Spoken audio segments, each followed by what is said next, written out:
आपकी जो सर्विस आप यहाँ पे देते हो उसके अगेंस्ट में आपको सैलरी मिलती है, और ये जो सैलरी मिलती है उसमें से काफ़ी सारे डिडक्शंस होते हैं, जैसे कि पीएफ कटता है, ईएसआईसी कटता है, प्रोफेशनल टैक्स कटते हैं। तो ऐसे सारे जो डिडक्शंस है, ये जो डिडक्शन है उसको हम सोशल सिक्योरिटी बेनिफिट्स बोलते हैं। सोशल सिक्योरिटी बेनिफिट्स जो होते हैं वो वर्कफोर्स जो होता है उसके प्रोटेक्शन के लिए काटे जाते हैं। सोशल सिक्योरिटी बेनिफिट जो है वो वर्कर को जो काम करते हैं उसकी सैलरी में से कटता है, उसको अनफोर्सीन सर्कमस्टेंसेस से प्रोटेक्ट करता है।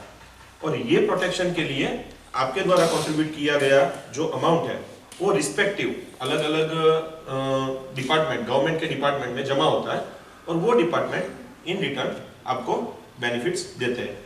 तो ये जो बेनिफिट्स है उसको सोशल सिक्योरिटी बेनिफिट्स बोलते हैं। तो फर्स्ट ऑफ ऑल ये जानिए सोशल सिक्योरिटी क्या है।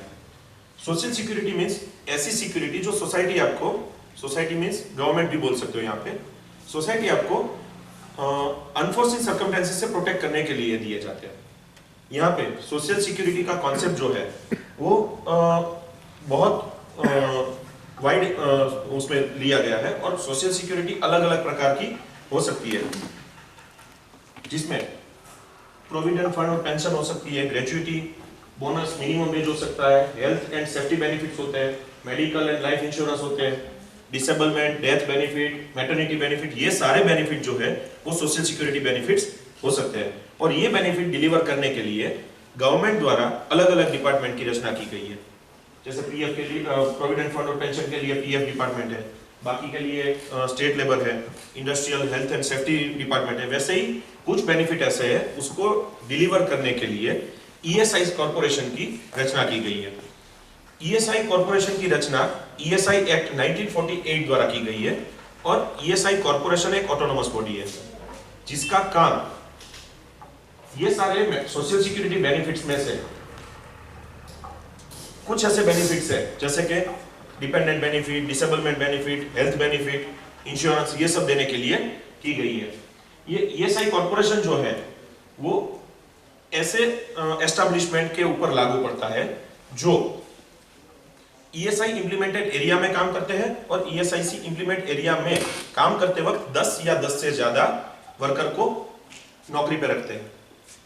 अगर ये एस्टैब्लिशमेंट को ईएसआई एक्ट लागू पड़ा तो वो ईएसआई इंप्लीमेंटेड जो एस्टैब्लिशमेंट है उसके सभी वर्कर जो है वो ईएसआई एक्ट के दायरे में आ जाएंगे। ईएसआई एक्ट के दायरे में आने के लिए वर्कर की टोटल सैलरी जो है, मैक्सिमम सैलरी जो है वो 21,000 से या 21,000 से कम होनी चाहिए। अगर वो ये क्राइटेरिया में आते हैं तो उसको ESIC social security benefit provide करेगी। सोशल सिक्योरिटी बेनिफिट जो है ईएसआई के द्वारा दी गई है, ये वॉलेंट्री या ईएसआई एक्ट के प्रोविजन जो है वॉलेंट्री नहीं है, वो मैंडेटरी है।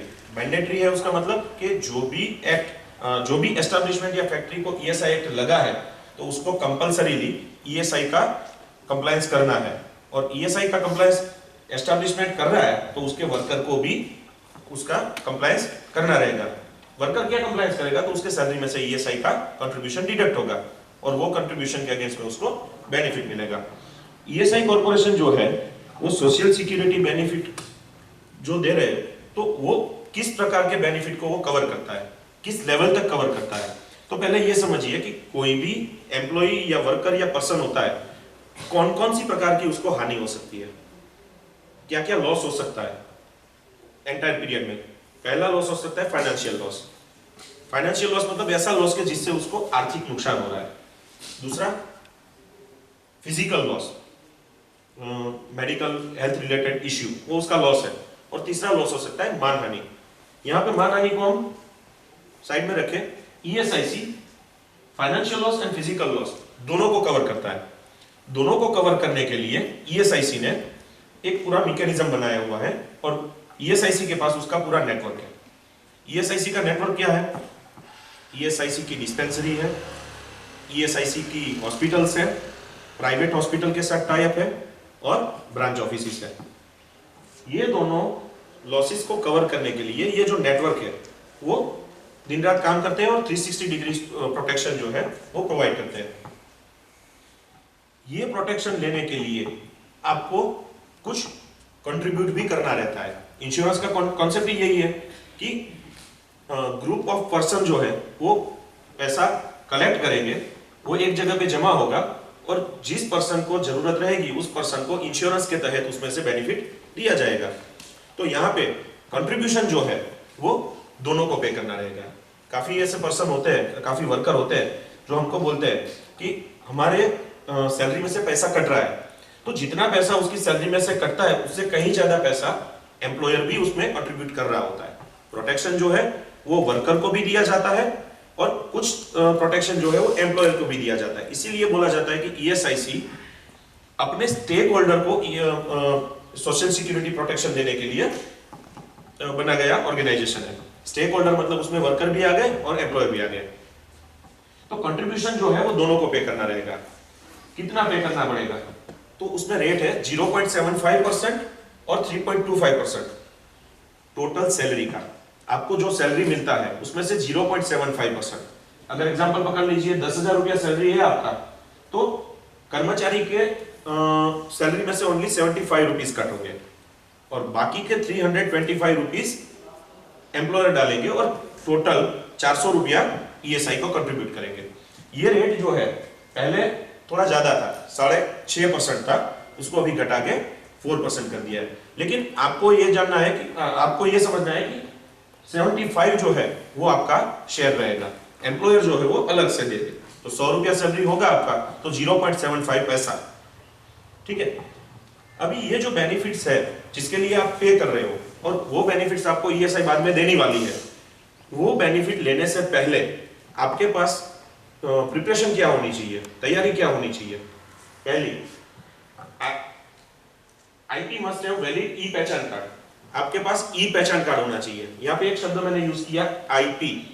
आईपी का मतलब हुआ इंश्योर्ड पर्सन। इंश्योर्ड पर्सन बोले तो जो व्यक्ति पैसा दे रहा है, कंट्रीब्यूट कर रहा है और उसको ईएसआईसी बेनिफिट दे रहा है, तो ईएसआईसी ने उसको इंश्योर्ड कर दिया, तो इंश्योर्ड पर्सन उसको बोला जाएगा।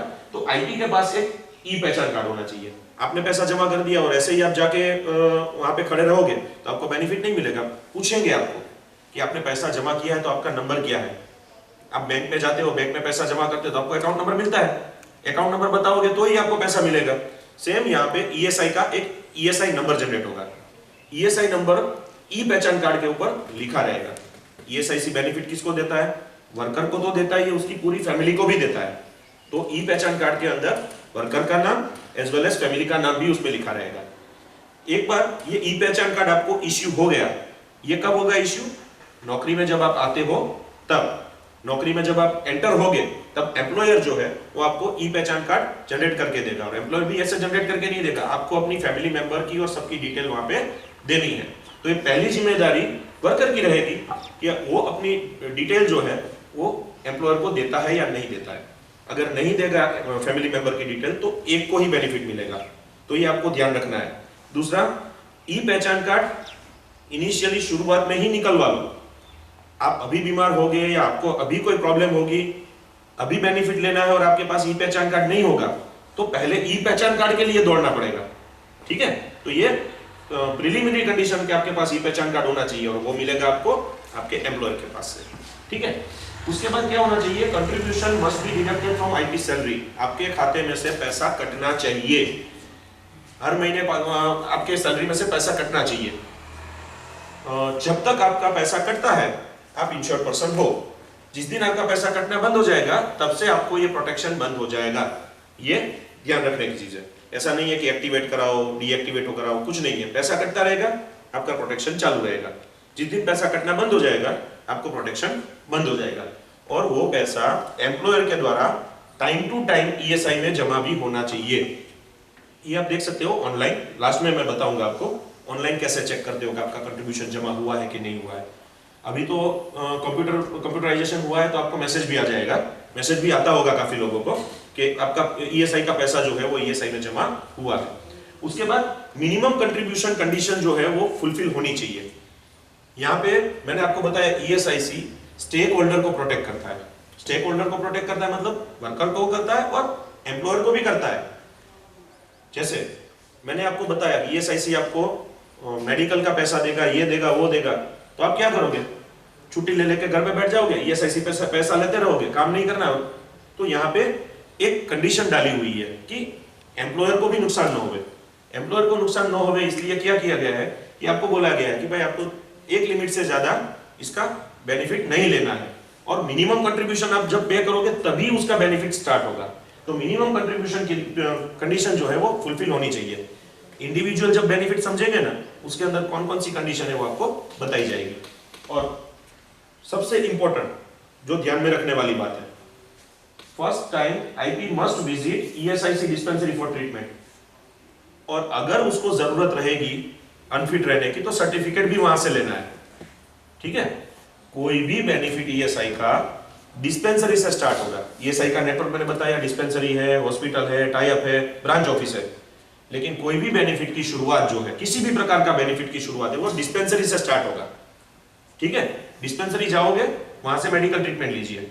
अगर जरूरी रहे तो आप एब्सेंट के लिए सर्टिफिकेट भी वहीं से लीजिए। ईएसआईसी क्या क्या बेनिफिट देता है, मैंने आपको बताया कि भाई इतना होना चाहिए बेनिफिट लेने के लिए, तो क्या बेनिफिट मिलेगा। ईएसआईसी मोटे मोटे तौर पे 5 बेनिफिट देता है। अभी तो काफी सारे ज्यादा बेनिफिट हो गए हैं, लेकिन हमने इसको मेनली 5 ग्रुप में कैटेगराइज किया हुआ है। जैसे पहला मेडिकल बेनिफिट। मेडिकल बेनिफिट मतलब मेडिकल ट्रीटमेंट कितनी दी जाती है, कैसे दी जाती है, मैं आगे आपको समझाता हूं। दूसरा है सिकनेस बेनिफिट, बीमारी का पैसा। नेक्स्ट है मैटरनिटी बेनिफिट, अगर कोई आईडब्ल्यू मतलब इंश्योर्ड वुमन प्रेग्नेंट है तो उसको मैटरनिटी का बेनिफिट मिलता है। डिसेबलमेंट बेनिफिट, अगर किसी को कुछ हो जाता है एक्सीडेंट के कारण जिसमें उसको डिसेबल रहना पड़े, डिसेबल हो जाए, पैर टूट गया या कुछ हो गया। और डिपेंडेंट बेनिफिट। तो ये सारे बेनिफिट जो है वो ईएसआईसी देती है। ये जो बेनिफिट है इसको हमने मेनली 2 पार्ट्स में सेग्रीगेट किया हुआ है। 2 पार्ट्स जैसे एक पार्ट जो है उसको हम बोलते हैं मेडिकल बेनिफिट या health benefit. Medical benefit mainly treatment को कवर करता है। ट्रीटमेंट जो होती है, ट्रीटमेंट जैसे आप बीमार हुए, आपको मेडिकल ट्रीटमेंट की जरूरत है, आप ईएसआईसी को अप्रोच करो, ESIC will give you medical treatment. ये मेडिकल ट्रीटमेंट कौन देगा? तो ईएसआईसी के नेटवर्क में dispensary, hospitals and tie up hospitals, private tie ups जो है, ये 3 जो इंस्टीट्यूशन हमारे नेटवर्क के, वो आपको मेडिकल ट्रीटमेंट प्रोवाइड करेंगे। ये मेडिकल ट्रीटमेंट का जो पूरा वर्टिकल है वो कौन करता है, कंट्रोल करता है? State government. यहाँ पे एक टेक्निकलिटी है कि सेंट्रल गवर्नमेंट और स्टेट गवर्नमेंट दोनों के बीच में बेनिफिट्स जो है उसको डिवाइड किया हुआ है। तो स्टेट गवर्नमेंट रन हॉस्पिटल्स और डिस्पेंसरी, और प्राइवेट टाइप्स जो है वो मेडिकल ट्रीटमेंट आपको प्रोवाइड करेगी। फंड जो है वो ईएसआईसी ही देगी। ईएसआईसी मतलब आप जो कंट्रीब्यूट करते हो वही फंड से मेडिकल ट्रीटमेंट होती है, लेकिन it is rooted through state government. ठीक है, तो उसमें आपको primary, secondary and super speciality 3 प्रकार की ट्रीटमेंट दी जाती है। प्राइमरी का मतलब क्या होता है? सर्दी, जुकाम, खांसी, नॉर्मल जो प्रॉब्लम होते हैं, ओपीडी टाइप के प्रॉब्लम होते हैं वो। दूसरा क्या होता है? सेकेंडरी, जिसमें हॉस्पिटलाइजेशन की जरूरत है, छोटी मोटी सर्जरी की जरूरत है, पाइन बॉटल चढ़ाना, ये सब, ये सेकेंडरी आता है। तो ये दोनों ट्रीटमेंट जो है वो ESIC run dispensary and hospital वो आपको देंगे। ईएसआईएस रन, यहाँ पे ईएसआईसी एंड ईएसआईएस 2 वर्ड यूज किए हुए हैं। ईएसआईएस मतलब ईएसआई स्कीम जो स्टेट गवर्नमेंट को रिफर करती है, और ईएसआईसी मतलब एम्प्लॉय स्टेट इंश्योरेंस कॉर्पोरेशन मतलब कैश बेनिफिट के लिए। ज्यादा उसमें नहीं अंदर जाएंगे, लेकिन ईएसआईएस रन डिस्पेंसरी एंड हॉस्पिटल जो है वो प्राइमरी एंड सेकेंडरी ट्रीटमेंट आपको देंगे। लेकिन कभी कभार ऐसा होता है कि फर्दर बड़ी बीमारी है, जैसे न्यूरो, ब्रेन की बीमारी है, हार्ट की बीमारी है, किडनी की बीमारी है, टीबी है, कैंसर है, तो ऐसे कुछ कैटेगराइज किए हुए 34 डिसीजेज है जिसके अंदर सुपर स्पेशलिटी में उसको कैटेगराइज किया हुआ होता है। तो वो टाइप के जो मेडिकल ट्रीटमेंट्स है उसके लिए सुपर स्पेशलिटी ट्रीटमेंट में प्राइवेट टाइप हॉस्पिटल्स को रिफर किया जाता है और वहां पे वो ट्रीटमेंट होती है। प्राइवेट टाइप हॉस्पिटल में किसको आप बताएंगे? तो गुजरात में अभी टोटल 30 टाइप हॉस्पिटल्स है, उसमें एडलेस होता है, 7 डायग्नोसिस सेंटर है, MRI CT स्कैन उस टाइप के जो होते हैं, तो यहाँ से भेजा जाता है और रिफर करके वहाँ पे ट्रीटमेंट दिया जाता है।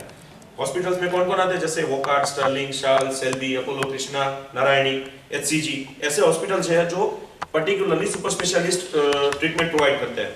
वहाँ पे भी मेडिकल ट्रीटमेंट ESIC प्रोवाइड करता है। तो ये बात हुई मेडिकल ट्रीटमेंट की।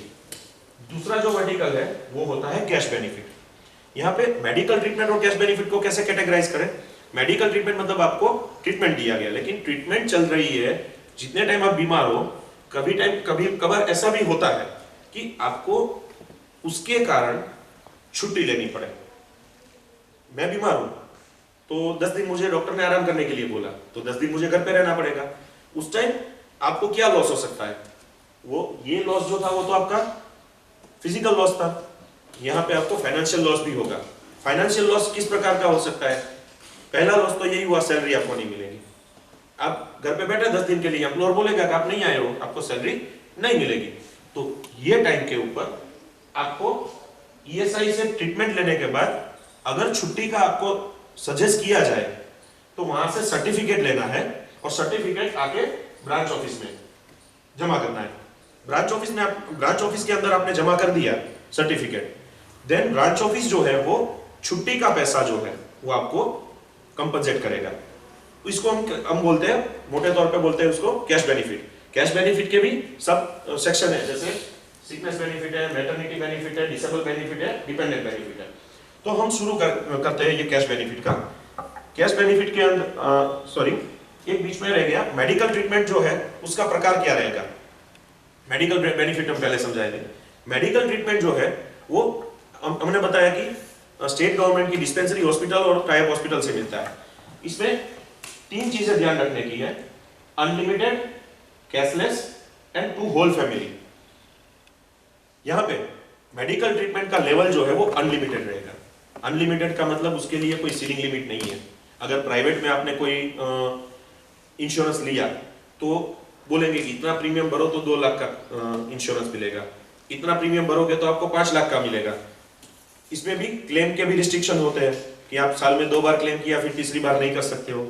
तो उसमें ऐसे प्राइवेट के अंदर प्रोविजंस होते हैं, लेकिन यहाँ पे लिमिट कोई नहीं है, सीलिंग लिमिट कोई नहीं है। दूसरे उसमें बताया तो 21,000 का लिमिट है। कोई पर्सन 20,000 रुपया सैलरी ले रहा है तो उसको ESI में मेडिकल ट्रीटमेंट मिलेगा। कोई पर्सन 10,000 रुपया सैलरी ले रहा है उसको भी ESI, दोनों को सेम लेवल की ट्रीटमेंट मिलेगी, अनलिमिटेड। ऐसा नहीं बोला जाएगा कि आप 20,000 वाले हो तो आपको ज्यादा ट्रीटमेंट दी जाएगी और 10,000 वाले हो तो आपको कम ट्रीटमेंट दी जाएगी, मतलब अनलिमिटेड। दूसरा कैशलेस। ये कैशलेस में काफी बंदे जो है वो कंफ्यूज करते हैं। कैशलेस का मतलब ये समझते हैं कि हम बाहर ट्रीटमेंट ले लिया और बाद में बिल ESI को दे दिया और ESI हमको बिल का पैसा रिएम्बर्स कर देगा। ESI में रिएम्बर्समेंट का भी प्रोविजन है, लेकिन लिमिटेशन के साथ। यहाँ पे आपको यही समझना है कि कैशलेस का मतलब ये हुआ कि कुछ भी प्रॉब्लम हुआ, पहचान कार्ड लेके आप ESI डिस्पेंसरी पे आओ, ESI आपको मेडिकल ट्रीटमेंट आपको कैशलेस देगा। डिस्पेंसरी से होएगा तो डिस्पेंसरी से OPD देगा, जरूरत रहेगी ESI हॉस्पिटल में एडमिट करेगा। उससे भी नहीं बना और सुपर स्पेशलिटी में आते हो तो सुपर स्पेशलिटी के लिए आपको प्राइवेट हॉस्पिटल में भेजेगा, लेकिन ESI वो डिसाइड करेगा। आप अपने हिसाब से डायरेक्ट टाइप हॉस्पिटल में चले जाओगे तो भी आपको ट्रीटमेंट नहीं देंगे और बोलेंगे आप रिफर लेके आओ।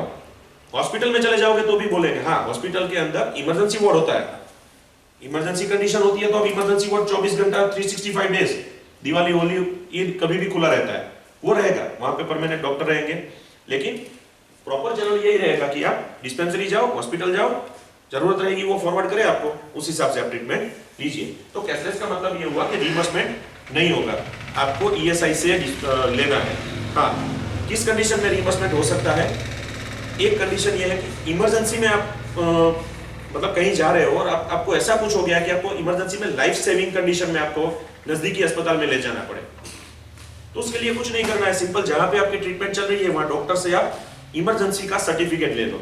लाइफ सेविंग कंडीशन में आप यहाँ पे आए हो, वो सर्टिफिकेट ले लिया, ईएसआई में जाके बाद में आपने सबमिट कर दिया, तो ईएसआईसी ऐसे कंडीशन में रिइंबर्स करेगा। डिस्पेंसरी ही में ही आपको ये करना रहेगा। डिस्पेंसरी पे जाके आपने सबमिट कर दिया मेडिकल बिल के लिए, डिस्पेंसरी आपको रिइंबर्स करेगा। हाँ, एक चीज है कि वो थोड़ा रिस्ट्रिक्शन के साथ रहेगा, जैसे सीजीएचएस रेट के ऊपर रिइंबर्समेंट होगा, रिइंबर्समेंट रेगुलर रेट के ऊपर नहीं होगा। रेगुलर रेट क्या होता है, जैसे प्राइवेट हॉस्पिटल्स में आप जाओ ना तो कैसे कैसे चार्जेस चढ़ाते हैं, ऐसा चार्जेस भी वहां पे चढ़ता है। Procedure charge, assistant charge, dress charge. Doctor operation करेगा, ड्रेस तो पहनेगा ही ना, लेकिन उसके भी अलग हेड रहते हैं। यहाँ पे गवर्नमेंट ने, यहाँ पे ऑर्गेनाइज कॉर्पोरेशन ने ये डिसाइड किया हुआ है कि सेंट्रल गवर्नमेंट की जो हेल्थ स्कीम है उसमें जो ट्रीटमेंट के लिए जो रेट फिक्स किया गया है उतना रेट आपको रिइंबर्समेंट हो जाएगा। लेकिन मैक्सिमम ट्राई ऐसा करो, आपको अवेयर करने का मतलब ही यही है कि मैक्सिमम ट्राई करो कि आप जो है वो पहले फर्स्ट इंस्टेंस में आप सीधा ईएसआई डिस्पेंसरी पर ही जाओ और वहां से आपको जो ट्रीटमेंट के लिए डायरेक्ट किया जाए उस हिसाब से आप करो। वहां से आपने मेडिकल ट्रीटमेंट नहीं लिया है और 20 दिन आपने बाहर ट्रीटमेंट लिया है तो वो पैसा नहीं मिलेगा, ऐसा आप मान के ही चलिए इमरजेंसी के अलावा। और वहां से अगर आपने सर्टिफिकेट नहीं लिया है तो छुट्टी का पैसा आपको नहीं मिलेगा। प्राइवेट डॉक्टर का सर्टिफिकेट लेके आप ईएसआई ब्रांच ऑफिस पे आओगे तो आपको पैसा नहीं मिलेगा, ठीक है। तो ये बेनिफिट के लिए डिस्पेंसरी पहले जाना है। और थर्ड है टू होल फैमिली। ईएसआईसी मात्र आईपी यानी इंश्योर्ड पर्सन को ही प्रोटेक्ट नहीं करता है, उसकी पूरी फैमिली को प्रोटेक्ट करता है। सेम ये दोनों चीज उसकी फैमिली को भी मिलती है, अनलिमिटेड कैशलेस उसको भी मिलती है, उसकी फैमिली को भी मिलती है। फैमिली में कौन कौन आएगा, आईपी, उसकी वाइफ, बच्चे और माता पिता। हाँ, काफी लोग करते हैं ऐसा, मेरे भाई भाभी को भी इंक्लूड कर दो, मेरी साली को भी इंक्लूड कर दो। फैमिली की डेफिनेशन में इतने आते हैं, उन लोगों को मिलेगा। उसमें भी लिमिटेशन है कि बच्चा 18 साल का हो जाए उसको नहीं मिलेगा, बच्ची की शादी हो जाए नहीं मिलेगा। लेकिन फैमिली के अलावा मेडिकल ट्रीटमेंट जो है वो किसी को नहीं दिया जाता है, लेकिन मिलेगा अनलिमिटेड और कैशलेस। तो ये मेडिकल ट्रीटमेंट लेने के लिए कुछ मैंने बताया था ना कि कंट्रीब्यूशन कंडीशन फुलफिल होनी चाहिए, कंट्रीब्यूशन उसका होना चाहिए। क्या क्या होना चाहिए, तो कि प्राइमरी और सेकेंडरी ट्रीटमेंट जो है उसके लिए पहले दिन से ही, जैसे ही नौकरी में आप ज्वाइन करते हो 3 महीने के लिए आप एलिजिबल हो जाते हो। प्राइमरी और सेकेंडरी, ईएसआई डिस्पेंसरी और ईएसआई हॉस्पिटल, दोनों जगह से ट्रीटमेंट लेने के लिए आप पहले दिन से ही आप एलिजिबल हो जाते हो 3 महीने के लिए। और 3 महीना खत्म होने के बाद हर 6 महीने में मिनिमम 78 दिन की हाजिरी होनी चाहिए। मैंने बताया ना, आईपी को भी कवर प्रोटेक्शन देता है और स्टेक होल्डर को भी देता है। बाकी हर रोज मेडिकल का बहाना करके छुट्टी मारे ये ना हो, इसलिए कुछ लिमिटेशन डाली हुई है। 6 महीना मतलब अप्रैल से लेकर सितंबर और अक्टूबर से लेकर मार्च, ये 6 महीने के अंदर मिनिमम 78 दिन होने चाहिए, तो आप अगले पीरियड के लिए एलिजिबल हो जाओगे। मेडिकल ट्रीटमेंट आपको मिलती रहेगी। मेडिकल ट्रीटमेंट जब तक आपका कंट्रीब्यूशन होता रहेगा चालू रहेगी। नौकरी जिस दिन छोड़ दोगे उस दिन बंद हो जाएगा। सुपर स्पेशलिटी जो है प्राइवेट टाइप हॉस्पिटल वाला, उसके अंदर एलिजिबल होने के लिए आईपी को 6 महीने की मिनिमम सर्विस होनी चाहिए। ऐसा नहीं कि पहले दिन आ गए और सीधा सर मेरे को हार्ट अटैक हो गया बाईपास करा दो, नहीं, 6 महीने की मिनिमम सर्विस होनी चाहिए। और फैमिली को अगर सुपर स्पेशलिटी चाहिए तो 1 साल की सर्विस होनी चाहिए। तो फैमिली 1 साल के बाद एलिजिबल होगी, वो पर्सन जो है 6 महीने के बाद। एलिजिबिलिटी कहां से देख सकते हो, मैं लास्ट में आपको बताता हूं, ठीक है। एलिजिबिलिटी आपको चेक करनी है तो कहां कर सकते हो। फिर यहाँ पे भी मिनिमम 78 डेज का कंट्रीब्यूशन सुपर स्पेशलिटी के लिए होना चाहिए और इसके लिए कोई सीलिंग लिमिट नहीं है। सीलिंग लिमिट का मतलब क्या हुआ, टॉप लेवल कितना भी खर्चा होगा, 10 लाख 20 लाख 50 लाख ईएसआईसी करेगा। तो ये बात हो गई मेडिकल ट्रीटमेंट की। मेडिकल ट्रीटमेंट देते हैं स्टेट गवर्नमेंट रन इंस्टीट्यूशन। अभी बात करते हैं कैश बेनिफिट की। कैश बेनिफिट मैंने बताया ब्रांच ऑफिस में जाना है आपको। ब्रांच ऑफिस के अंदर अलग अलग प्रकार के बेनिफिट मिलते हैं। क्या क्या बेनिफिट मिलते हैं, तो पहला बेनिफिट है सिकनेस, दूसरा है एक्सटेंडेड सिकनेस, तीसरा है temporary disable, permanent disable, dependent, maternity, और यहां पे एक और चीज है अदर बेनिफिट्स। ये कैश बेनिफिट जो है मैंने आपको पहले भी कैटेगराइज किया कि फाइनेंशियल लॉस, ट्रीटमेंट के अलावा आपको जो जो फाइनेंशियल लॉस होते हैं वो कैश बेनिफिट कवर करते हैं और वो ईएसआईसी मतलब कॉर्पोरेशन की ब्रांच ऑफिस वो प्रोवाइड करती है। पहले आते हैं सिकनेस बेनिफिट के ऊपर। सिकनेस बेनिफिट क्या होता है, सीधे शब्दों में बोले तो कंपनसेट सैलरी, कंपनसेटरी सैलरी।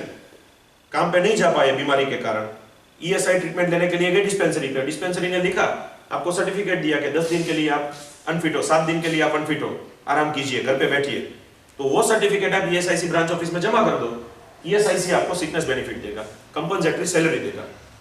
यहाँ पे एक चीज है, पूरा सैलरी कभी नहीं मिलेगा। हम गवर्नमेंट सर्वेंट है, हमको भी पूरा सैलरी नहीं मिलता है, हम अगर मेडिकल लीव रखते हैं 50% सैलरी मिलता है, हाफ पे लीव, एचपीए बोलते हैं ना, हाफ पे लीव मिलता है। यहाँ पे 70% सैलरी मिलेगा।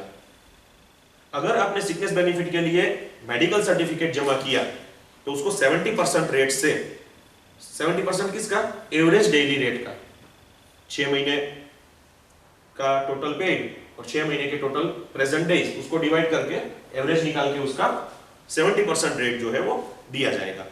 दूसरा भी एक कंडीशन है इसके अंदर, मिनिमम 9 मंथ की सर्विस होनी चाहिए। ये खाली फर्स्ट टाइम ही है, जैसे आप नौकरी में आए, ज्वाइन किया, 9 महीने तक आप ट्रीटमेंट ले सकते हो, सर्टिफिकेट भी निकाल सकते हो, लेकिन सर्टिफिकेट जमा करोगे पैसा नहीं मिलेगा। 9 महीने ब्लैकआउट पीरियड रहेगा, 9 महीना खत्म होने के बाद आपको छुट्टी का पैसा मिलना शुरू हो जाएगा, जो 70% के रेट से। 10 दिन छुट्टी लगाई, 10 दिन का पैसा ईएसआईसी आपको देगा, आपका एम्प्लॉयर आपको नहीं देगा, ठीक है। इसमें मिनिमम 78 डेज की कंट्रीब्यूटरी कंडीशन वहां पे थी, यहाँ पे भी है। 6 महीने में 78 दिन तो होने ही चाहिए। 9 महीने कंप्लीट हो रहे हैं लेकिन 78 दिन नहीं हो गए तो भी आपको सिकनेस बेनिफिट नहीं मिलेगा। और एक चीज है, अगर सिकनेस बेनिफिट ऐसे ही मिलता है तो मैं तो सर्टिफिकेट लेता रहूंगा, 6 महीने तक पूरा घर पे बैठा रहूंगा, तो एम्प्लॉयर को भी दिक्कत होगी, एक बंदा काम पे नहीं आएगा तो यहाँ पे एम्प्लॉयर को प्रोटेक्ट करने के लिए एक और कंडीशन लगाई हुई है कि आप 1 साल में 6 महीने के 2 पीरियड में 91 डेज से ज्यादा, 91 दिन से ज्यादा आप छुट्टी नहीं ले सकते। ले सकते हो छुट्टी लेकिन पैसा नहीं मिलेगा। आपने सर्टिफिकेट लिया, बीमार हो, सर्टिफिकेट लिया, सर्टिफिकेट देंगे आपको लेकिन पैसा नहीं मिलेगा। टोटल 91 डेज, 6 महीने के 2 पीरियड, 1 साल में 91 दिन से ज्यादा पैसा नहीं मिलेगा। लेकिन ये जो चीज है इसमें एक इंपॉर्टेंट चीज है, सर्टिफिकेट होना चाहिए। ऐसा नहीं है कि आप बाहर प्राइवेट डॉक्टर से सर्टिफिकेट लेके आ जाओ, मेरे को सिकनेस दे दो, मिलेगा, नहीं मिलेगा। अभी नेक्स्ट बेनिफिट है एक्सटेंडेड सिकनेस बेनिफिट। एक कंडीशन इसमें हो सकती है कि आपने सिकनेस बेनिफिट 91 दिन लिया लेकिन आपको ऐसा डिसीज है कि जो लॉन्ग टर्म के लिए प्रोलॉन्ग हो जाएगा, चलेगा, जैसे टीबी है, कैंसर है, ऐसे रोग है वो 2 महीना भी चलता है, 2 साल भी चलता है। तो इस कंडीशन में क्या करें, तो ऐसे 34 डिसीज की एक सूची है, अगर वो सूची में वो रोग आता है, वो डिसीज आता है, तो एक्सटेंड सिकनेस बेनिफिट को हम एक्सटेंड भी कर सकते हैं। उसके लिए हमारा एक प्रोसीजर है, मेडिकल रेफरी के पास जाके हमारा मेडिकल रेफरी जो है वो लिख के देगा कि भाई इसको ये वाला रोग है, इसको आप ज्यादा पैसा दो। तो यहाँ पे 2 चीज हो जाएगी, एक तो कैश बेनिफिट जो है वो 91 डेज के ऊपर अप टू 730 डेज वो एक्सटेंड कर सकते हैं। 730 डेज मतलब ऑलमोस्ट 2 इयर्स, 2 साल तक उसको पैसा दे सकते हैं, छुट्टी का पैसा, घर पे रह के सैलरी का पैसा मिलेगा। और दूसरा चीज हो जाएगा, उसको 70% की बजाय 80% पैसा मिलेगा, क्योंकि लंबी बीमारी है, पैसे की जरूरत भी ज्यादा है, तो 10% वहां पे ज्यादा मिलेगा। उसमें भी कंट्रीब्यूटरी कंडीशन है कि 2 साल की मिनिमम सर्विस रिक्वायर्ड है, ये सभी चीजें हैं। नेक्स्ट, ये जो बात हुई थी सिकनेस बेनिफिट की बात हुई थी, जिसके अंदर बीमारी होती है नॉर्मली और आप पैसा लेते हो, लेकिन एक कंडीशन ऐसी होती है जिसको हम बोलते हैं एक्सीडेंट। काम करते हो, काम करते करते कभी कभार ऐसा हो जाता है कि एक्सीडेंट हो जाता है, और एक्सीडेंट ऐसा होता है कि आपको टेम्पररी डिसेबल कर देता है। टेम्पररी डिसेबल का मतलब क्या हुआ, आप मान लो फ्रैक्चर हो गया, या ऐसा हुआ कि आपको बेड रिडन रहना पड़े, घर पे रहना पड़े, तो वो चीज जो होती है उसको हम बोलते हैं टेम्पररी डिसेबल बेनिफिट। इसके अंदर सिकनेस बेनिफिट की कोई कंडीशन लागू नहीं होती है। पहले दिन पे नौकरी पे आए और एक्सीडेंट हो गया तो बेनिफिट मिलेगा, पहले दिन से ही मिलेगा, और उसके लिए 91 दिन की भी लिमिट नहीं है। ऐसा नहीं है कि आप 91 दिन हो गया तो आपको बंद कर देंगे, नहीं होगा, चालू रहेगा। और तीसरा 70-80% नहीं, 90% यहाँ पे मिलेगा एवरेज डेली रेट का। 100 रुपया सैलरी है तो 90 रुपया सैलरी आपको एज सैलरी आपको कंपनसेट सैलरी मिलेगा, ये टीडीबी में, टेम्पररी डिसेबलमेंट बेनिफिट। लेकिन इसमें मेन कंडीशन जो है वो फुलफिल होनी चाहिए। एक्सीडेंट का मतलब ये हुआ नॉर्मल एक्सीडेंट नहीं, on job due to your course of employment. आप काम कर रहे हो और उसकी वजह से एक्सीडेंट होना चाहिए। ऐसा नहीं कि नेचुरल वे में एक्सीडेंट हुआ और उसको आप कंसीडर करो। आपके एम्प्लॉयर ने बोला कि ये कर दो, वो करने गए और एक्सीडेंट हो गया, तो आपको, और यहां पे एक चीज होती है confirm employment injury by employer.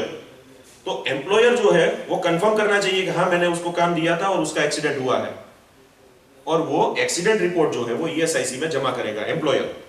Then आपका एक्सीडेंट का पैसा, बाकी अदरवाइज सिकनेस बेनिफिट का मिल जाएगा आपको जितने दिन आप एब्सेंट रहते हो। यहाँ पे भी सर्टिफिकेट तो लेना ही है आपको। टेम्पररी डिसेबलमेंट बेनिफिट जो है वो 90% के रेट से दिया जाएगा।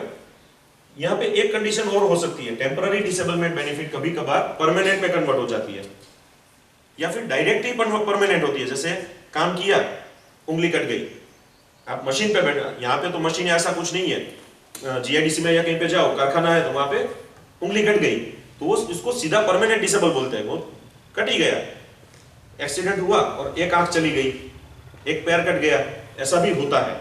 तो ये कंडीशन इसको बोलते हैं हम परमानेंट डिसेबलमेंट बेनिफिट, और ये बहुत अच्छा बेनिफिट है। इसके अंदर हम परमानेंट कंपनसेशन उसको देते हैं। कैसे? जितना परसेंट उसको लॉस हुआ है, लॉस ऑफ अर्निंग, उतना परसेंट सैलरी उसको life time as a pension मिलेगा। ये बहुत अच्छी बात है। जैसे एक आंख चली गई, 50% लॉस हो गया, तो उसको उतना salary life time as a pension मिलेगा वर्कर को। फिर भले वो दूसरी जगह पे काम करे या वहीं पे काम करे, उसको फुल सैलरी मिले, वो अलग चीज है।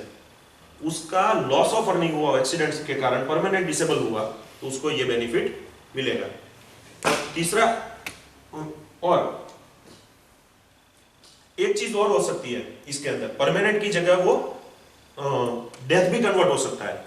जैसे एक्सीडेंट हुआ, टेम्पररी डिसेबल हुआ, बाद में ठीक हो गया, ऐसा नहीं हुआ परमानेंट हुआ। कभी कभार ऐसा होता है कि डेथ भी हो जाती है, बाद में डेथ हो या ऑन दी स्पॉट डेथ हो, लेकिन डेथ भी हो जाती है, करंट लग गया, वहीं पे मर गया। ऑटोमोबाइल वाले होते हैं, गाड़ी छोड़ने के लिए गया, एक्सीडेंट हो गया, कुछ ब्लास्ट हो गया, एक्सप्लोजन हो गया, तो ऐसी कंडीशन के अंदर हम यहाँ पे डिपेंडेंट बेनिफिट देते हैं। मैंने आपको परमानेंट डिसेबल का बताया, उससे भी अच्छा बेनिफिट ये है, आप जिंदा हो, घर पे आपका सैलरी देते हो, अगर आपको कुछ हो जाता है, एक्सीडेंट के कारण डेथ हो जाती है, तो यहाँ पे ईएसआई आपका पूरा सैलरी जो है, पूरा सैलरी का मतलब 90% ही पकड़ना है, टीडीबी का रेट, 90% सैलरी लाइफ टाइम आपके फैमिली मेंबर को एज अ पेंशन देंगे। मतलब जिंदा है, 100% सैलरी तो घर जा ही रहा है, लेकिन अगर एक्सीडेंटल डेथ हो जाती है ऑन जॉब, तो 90% सैलरी आपके फैमिली मेंबर को एज अ पेंशन दिया जाएगा। वो भी मदर, पत्नी और बच्चे सबको प्री डिसाइडेड प्रोपोर्शन में दे दिया जाएगा, डिस्ट्रीब्यूट कर दिया जाएगा, सबको अलग अलग आपका टोटल सैलरी वो डिवाइड करके दे दिया जाएगा। ये बेनिफिट जो है वो मैं मानता हूं कि कुछ अच्छा बेनिफिट है, कि आपको ये प्रोटेक्शन मिलता है कि आपके बाद भी आपको फैमिली को कुछ ऐसा, पर्सन तो हम वापस नहीं दे पाएंगे, लेकिन उसको कुछ ऐसा बेनिफिट मिलेगा जिससे उसको फाइनेंशियली हेल्प रहे। तो ये जो बेनिफिट है इसको हम डिपेंडेंट बेनिफिट बोलते हैं। उसके बाद एक बेनिफिट है जिसको हम बोलते हैं मैटरनिटी बेनिफिट। मैटरनिटी बेनिफिट क्या होता है? आईपी को नहीं मिलता है, आईडब्ल्यू को मिलता है। आईपी मतलब इंश्योर्ड पर्सन मेल, लेकिन आईडब्ल्यू इंश्योर्ड वुमन।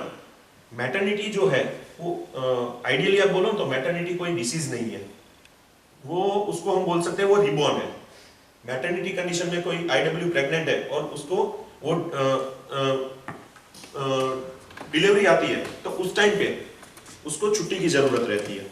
तो यहाँ पे हमने ये कंडीशन रखी हुई है कि 182 डेज मतलब 6 महीने के लिए वो विथ 100% वेजिस, 100% सैलरी के साथ वो लीव ले सकती है, अप टू 2 चाइल्ड। यहाँ पे एक कंडीशन है 2 चाइल्ड का।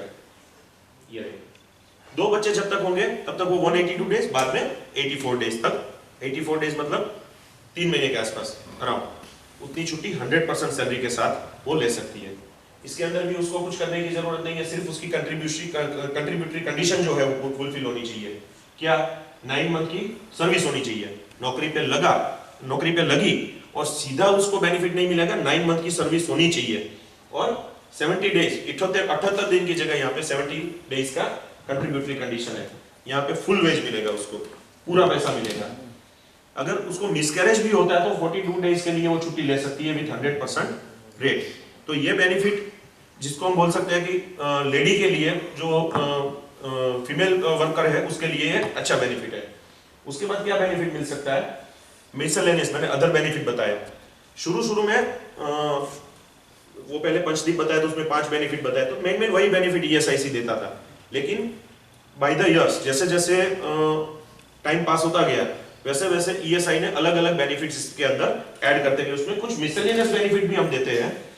इसके अंदर पहला बेनिफिट है फ्यूनरल एक्सपेंस का।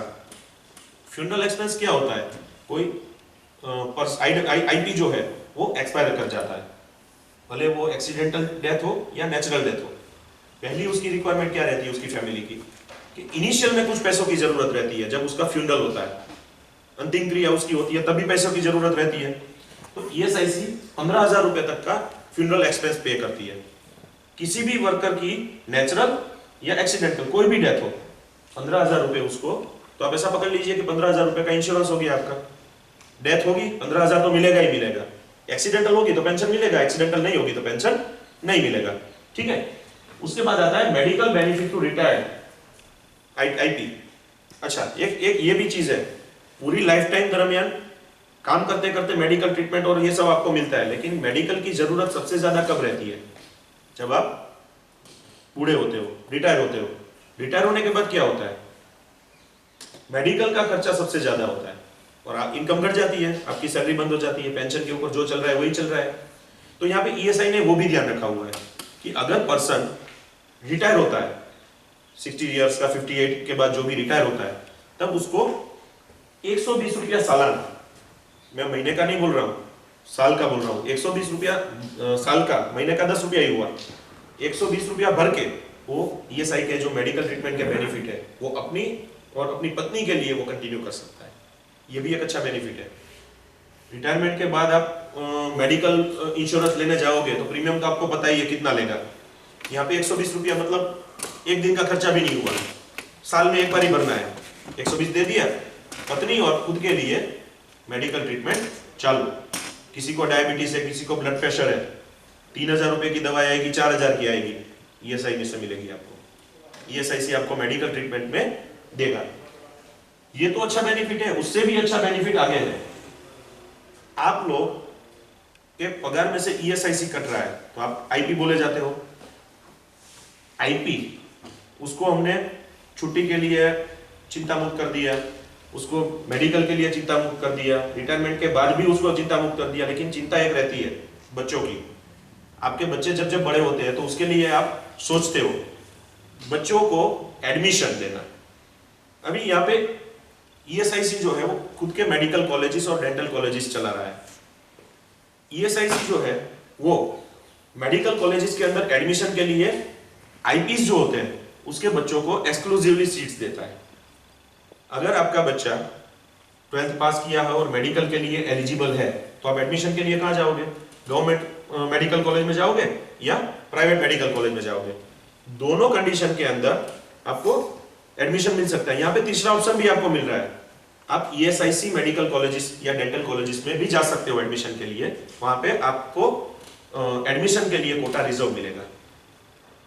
करना कुछ नहीं है, ब्रांच ऑफिस में आओ, ब्रांच जब एडमिशन खुलेगा, ईएसआईसी मेडिकल कॉलेजेस का एडमिशन हर साल खुलता है, अब ब्रांच ऑफिस में आओ, वहां पे सर्टिफिकेट ले लो, हमारे रिकॉर्ड से हम सर्टिफाई करके देंगे कि ये पर्सन जो है वो आईपी है और ये जो है उसका सन या डॉटर है।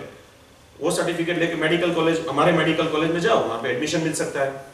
तो ऐसे 10 मेडिकल कॉलेजेस हमारे, 9 मेडिकल कॉलेज और 10वां बीडीएस कॉलेज चल रहा है, तो इसके अंदर आप एडमिशन ले सकते हो। ये बच्चों के फ्यूचर के लिए भी अच्छी बात है, ये इसमें एक्सक्लूसिवली आपको मिल सकता है। और एक बेनिफिट देता है ईएसआईसी, कोविड-19 स्कीम। ये एक्चुअली में टेम्पररी प्रोविजन है।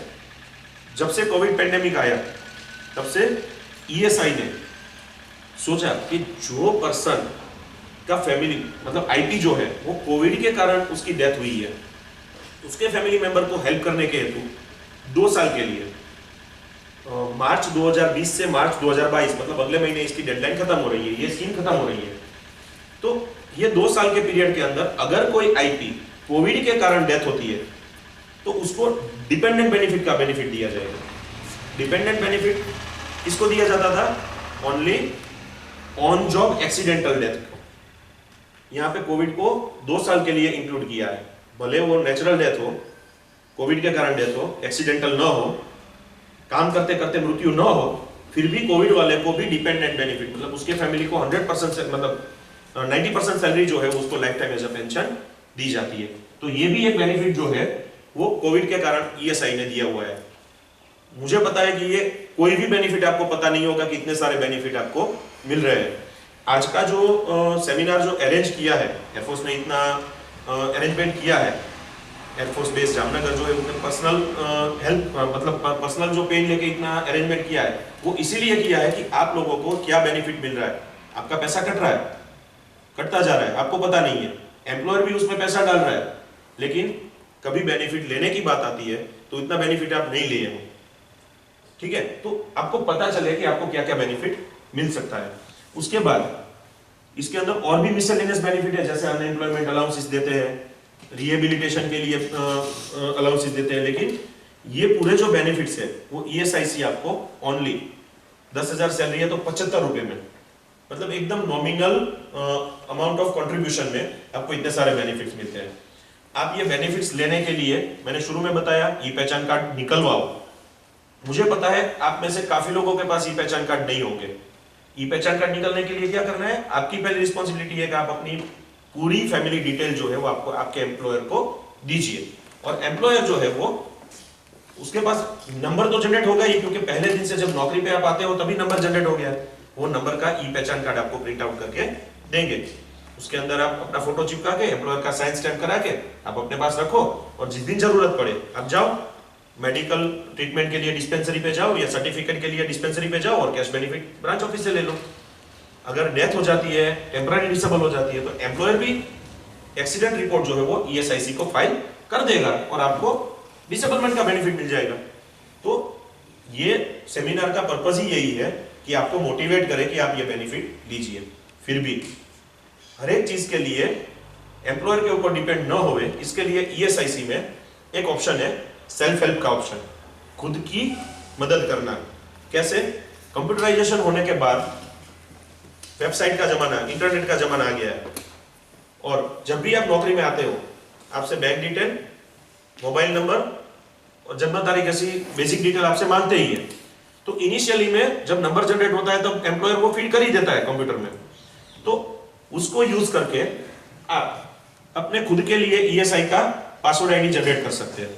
आपको कौन सी वेबसाइट पे जाना है? esic.in के ऊपर ये वेबसाइट का पेज है, और यहाँ पे एक आईपी पोर्टल करके एक ऑप्शन है, वहां पे आप क्लिक करना है। लॉगिन के लिए ये स्क्रीन आएगा, लेकिन आप पहली बार जा रहे हो तो आपको यहाँ पे साइन अप पे क्लिक करना है।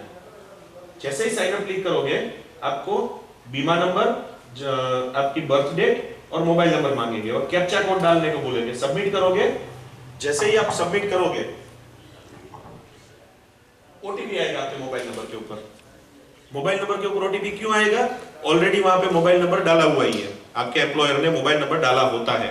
जब आपका नंबर जनरेट होता है तब मोबाइल नंबर कंपलसरी होता है, तो मोबाइल नंबर पे जैसे ही ओटीपी आएगा आप पासवर्ड आईडी उसमें क्रिएट कर सकते हो, और पासवर्ड आईडी बनने के बाद फिर से ये लॉगिन स्क्रीन पे जाके आप लॉगिन करो, बीमा नंबर और पासवर्ड डाल के जैसे ही लॉगिन करोगे आपको ये स्क्रीन आएगी। ये स्क्रीन जो है इसके ऊपर आपका नाम, डेट ऑफ अपॉइंटमेंट, कौन सी डिस्पेंसरी आप रजिस्टर्ड हो, देखो यहाँ पे डिस्पेंसरी का रजिस्ट्रेशन है, आप कौन सी डेट में नौकरी पे लगे हो, कौन सी डेट में आपका रजिस्ट्रेशन हुआ है कंप्यूटर में, और मेन चीज आपको क्या क्या बेनिफिट मिल सकता है वो सब यहाँ पे मेंशन किया हुआ था। एक और चीज आप यहाँ पे देख सकते हो, आपका कट रहा है वो ईएसआई में जमा हो रहा है कि नहीं हो रहा है वो भी यहाँ पे दिखाएगा। आपने अगर ब्रांच ऑफिस में कोई कैश बेनिफिट के लिए क्लेम किया है तो क्लेम का स्टेटस भी यहाँ पे दिखाएगा। आपने क्या क्या मेडिकल ट्रीटमेंट लिया, यहाँ पे मेडिकल हेल्थ पासबुक भी मिलेगी आपको। ये सभी चीजें आप यहाँ से आप देख सकते हो, इंफॉर्मेटिव टाइप का है, ये भी आप कर सकते हो। ये करने के बाद आप इजीली अपने बेनिफिट के लिए एक्सेस कर सकते हो, बेनिफिट आप ले सकते हो। तो पहला काम, ई पहचान कार्ड निकलवाओ, वो अपने पास रखो, क्योंकि अगर कोई बड़ी मुसीबत आ गई, बड़ी बीमारी आ गई, तो ई पहचान कार्ड बनाने के लिए भागना नहीं पड़े, आप अपने पास रखो। और ऐसा एक पासवर्ड आईडी बना के रखो जिससे आप देख सको, आप इंफॉर्मेशन ले सको। आशा करता हूं पूरी जो मैंने आपको डिटेल बताई वो आपको समझ आ गई होगी। फिर भी ये सभी जो डिटेल होती है, मैंने जो आपको समझाया, उसमें कुछ ऐसी चीजें होगी जो आपको ना समझ आई हो या ऐसा कुछ हुआ हो। इसके लिए हम इंटरेक्टिव एक सेशन रखते हैं। आपको कोई क्वेश्चन हो, आपको कोई ऐसा इसमें वो है तो आप मुझे अभी पूछ सकते हो। किसी को क्वेश्चन है तो आप मुझे बता सकते हो। Anyone question? नहीं? क्या बेनिफिट, कैसे बेनिफिट, कुछ आपको समझ आए ना आए?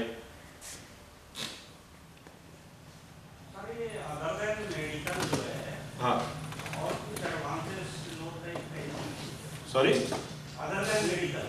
अदर देन मेडिकल दो प्रकार के बेनिफिट मैंने आपको बताए, medical treatment and cash benefit. इसके अलावा क्या बेनिफिट? नहीं, एक्चुअली में ये होता है कि मेडिकल ट्रीटमेंट के लिए जो खर्चा होता है वो तो ईएसआईसी बियर करती है, लेकिन काफी टाइम ऐसा होता है कि जामनगर ईएसआईसी हॉस्पिटल, ईएसआईएस हॉस्पिटल ने अहमदाबाद रिफर किया तो उसको जाने आने के लिए एम्बुलेंस का प्रोविजन कर देंगे, ये हो सकता है। वहां पे जाएंगे तो यहाँ पे हॉस्पिटल में एडमिट है या वहां पे जाएंगे तो उसको खाने पीने का खर्चा जो है वो उसको कर दिया जाएगा।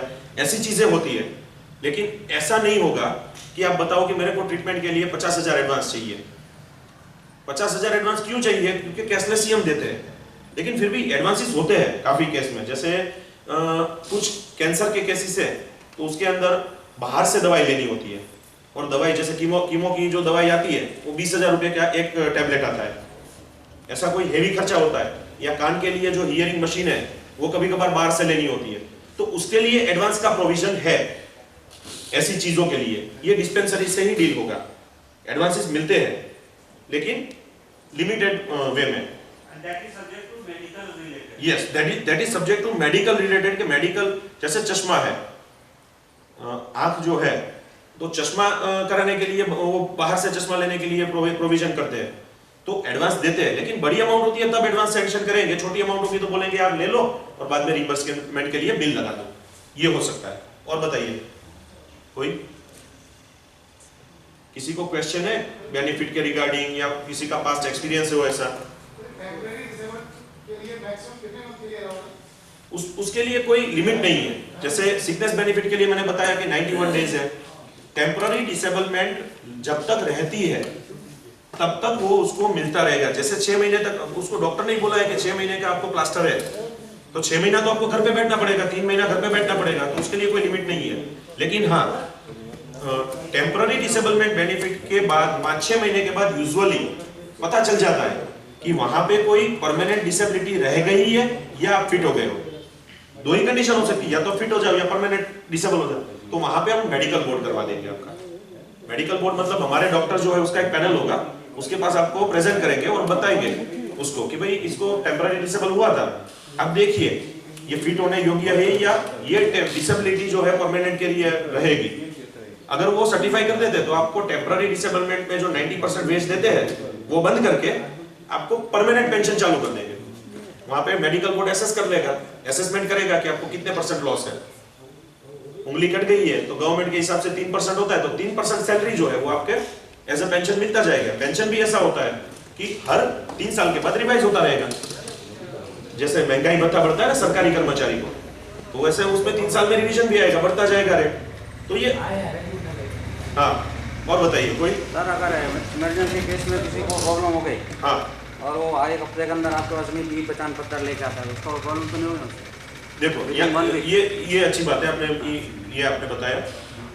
मैंने बताया, पता है आपको, मैंने बोला कि कैशलेस होता है, रिइंबर्समेंट नहीं होता है। फिर भी एक बात बताई थी कि इन सर्टेन केसेस यहाँ पे आपने जो बताया कि इमरजेंसी कंडीशन में कुछ हो गया तो कुछ चीजें आपको पहले ध्यान रखनी है।